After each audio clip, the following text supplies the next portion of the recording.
Assalamualaikum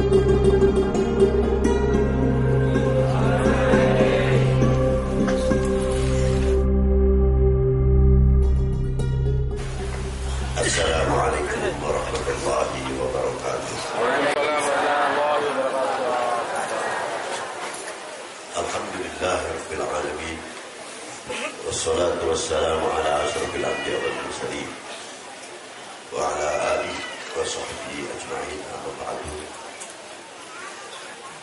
Siang hari ini kita kedatangan tamu besar di Masjidil Haram. Beliau itu cucu guru saya. Saya mengambil ilmu hadis Bukhari Muslim daripada Al-Habib Ahmad Masyhur Al-Haddad, cucu daripada Sahibul Ratib yang mengarang kitab Da'watut Tammah, yang mengarang Nasaih Diniyah, yang mempunyai Ratibul Haddad Al-Habib Abdullah bin Ali Al-Haddad. Beliau itu Al-Habib Abdullah Muhammad bin Ahmad Masyhur Al-Haddad yang telah memasukkan Islam di Kenya, Afrika, lebih daripada 10.000 orang yang masuk Islam di tangan beliau. Al-Habib Ahmad Masyhur. Pagi hari ini kita datangan beliau. Semoga beliau mau mengisi walaupun sebentar untuk bekal kita menghadapi Ramadan. Al-Ikhlas, Muski Musannif berkata, Babul Ikhlas, bab ikhlas. Ikhlas itu kelihatannya gampang, diucapannya sepele, tapi berat kita mengamalkannya. Siapa sih yang tidak menginginkan pahala? Semua orang dalam ibadah memerlukan dan menginginkan pahala.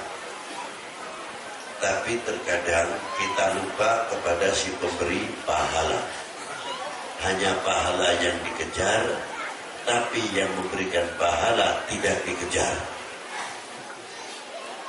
Inilah yang membuat makrifah kita itu menurun, sulit untuk bisa mendapatkan ikhlas. Apabila ikhlas kita bisa menggapai keikhlasan, kenal dahulu kepada si pemberi pahala. Lalu nilainya pahala dibanding dengan si pemberi pahala besar mana? Maka kita sepakat orang ahli ma'rifah umpamanya pasti akan mengatakan lebih besar si pemberi pahala. Kalau kita mengejar surga makhluk, bukan Tuhan. Tapi surga ciptaan Allah Subhanahu wa ta'ala. Maka ketika kita melirik kepada surga, tapi tidak mau melirik kepada pencipta surga, akhirnya juga semu. Ketika kita melirik kepada neraka, takut kita kepada neraka luar biasa. Tapi anehnya takut kita kepada pencipta neraka lebih besar takutnya kepada neraka. Tapi apabila kita selalu melirik kepada dan melihat kepada pencipta neraka dan surga, kita akan takut menemukan khauf yang sebenarnya, mutiara yang sebenarnya, apa yang dikatakan takut kepada Allah Subhanahu wa ta'ala. Itulah mutiara-mutiara di dalam amaliyah kita, sehingga kita ketika berenang di dalam lautan yang luar biasa bisa menemukan mutiara yang tiada ternilai harganya. Ma'asyiral hadirin rahimakumullah. Al-ikhlas itu nur min nurillah, cahaya dari Allah Subhanahu wa ta'ala. Beruntunglah atas manusia yang mendapatkan titipan ikhlas, titipan cahaya Allah, sehingga menerangi kepada hati kita, bisa menggapai mahwal makna ikhlas. Sebenarnya makna ikhlas. Dengan petunjuk Allah, dengan binurillah, kita akan mengetahui dalam muamalah segi amal perbuatan kita lebih banyak melihat kepada Allah Subhanahu wa ta'ala. Ketika kita mau berbuat, mengatakan diri saya bisa, diri saya mampu, tapi ketika kita melihat dari siapa kamu bisa demikian, kembali kepada Allah Ta'ala. Apa kamu tidak malu kira-kiranya mengaku? Inilah. Jadi kuncinya ikhlas pertama kali adalah melihat dahulu, makrifah dahulu kepada Allah Subhanahu wa ta'ala. Itulah kita baru menggapai apa yang dikatakan nur dari Allah Ta'ala. Yang dititipkan kepada kita adalah nurul ma'rifah. Itu syarahnya.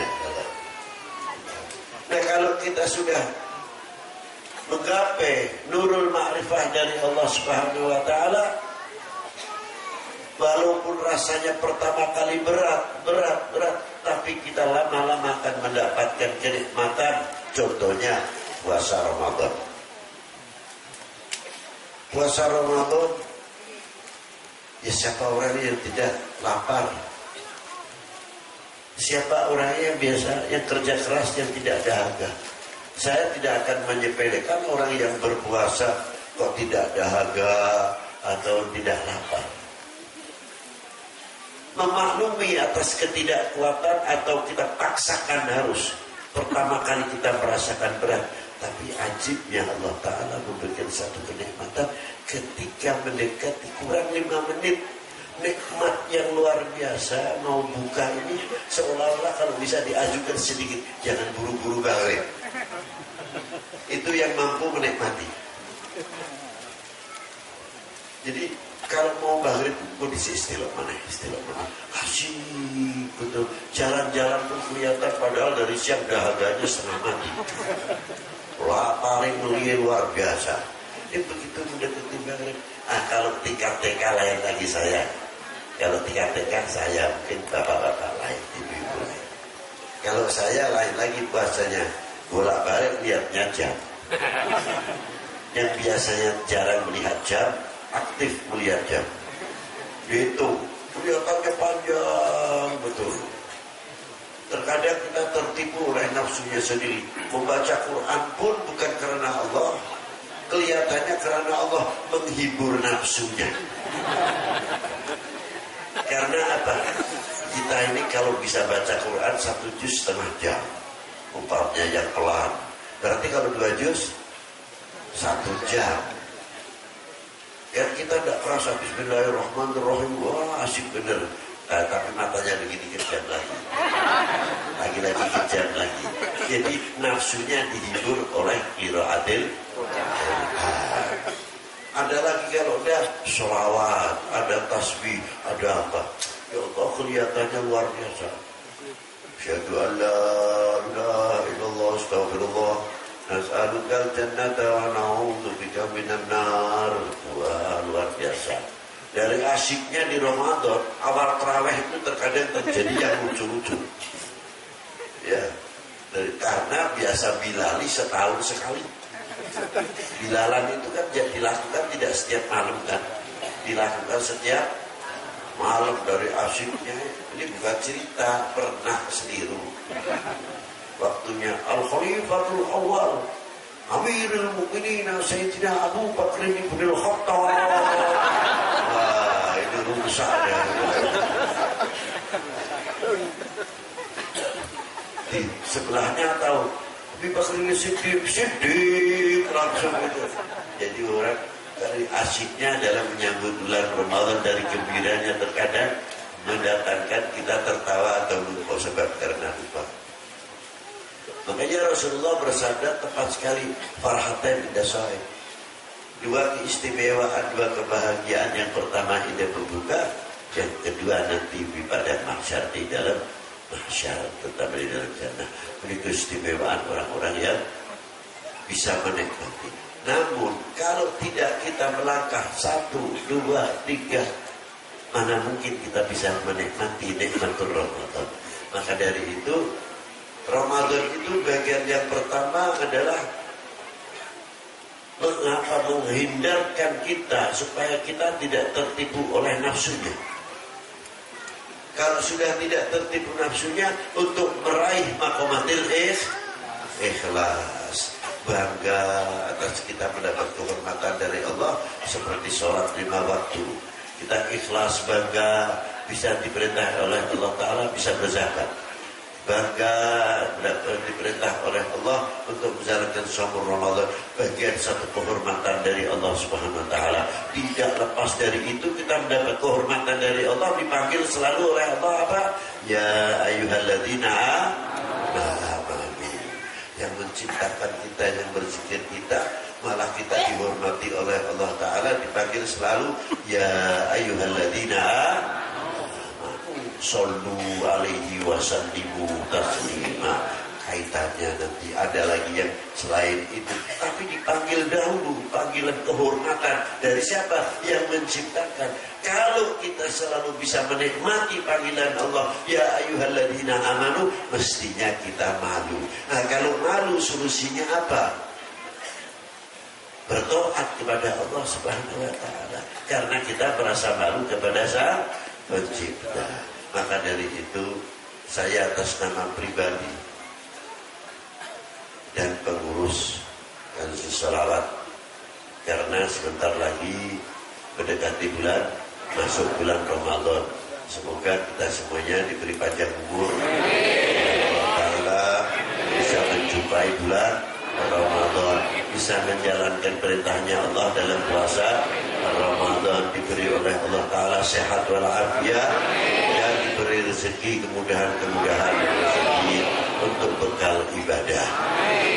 Dari itu atas nama pribadi Habib Lutfi tidak terlepas karena manusia biasa dari kesalahan-kesalahan dan prasangka-prasangka yang kurang baik, terkadang ucapan-ucapan yang menyakitkan dan lain sebagainya. Saya atas nama pribadi pertama mohon maaf sebesar-besarnya, karena kami akan menjalankan puasa Ramadan. Yang kedua, kru ataupun pengurus Kanzus Sholawat juga kami memohonkan maaf sebesar-besarnya apabila ada kekurangan-kekurangan. Insya Allah bulan puasa tidak ada perayanya untuk Kliwonan, cuma waktunya kita ganti malam. Tapi yang jauh-jauh sementara bukan kami melarang, kalau bisa silahkan, tapi kalau tidak ada waktu jangan memaksakan, karena musola-musola panjenengan, masjid-masjid panjenengan memerlukan panjenengan semuanya untuk mensiarkan musolanya, untuk mensiarkan tadarusil Quran, untuk mensiarkan jamaah di dalam masjid kita masing-masing. Maka dari itu kita Kliwonan habis tarawih baru kita mulai Kliwonan untuk istiqomah supaya tidak berakhir Kliwonannya. Kenapa Habib Ramadan kok tidak berakhir? Sebab saya melihat tanggalan setan tidak ada tanggalan merahnya. Jadi setan itu tidak pernah berakhir, berarti tidak mempunyai tanggalan merah. Nah, maka kita juga tidak ada berakhirnya. Selagi dia tidak ada tanggalan merah, ayo terus kita tetap membentengi iman kita dalam ibadah kita, supaya kita tidak terjebak, tertipu oleh syaitan atau nafsu kita. Demikianlah yang bisa saya sampaikan. Semoga Allah Ta'ala berikan manfaat, dan kami mohon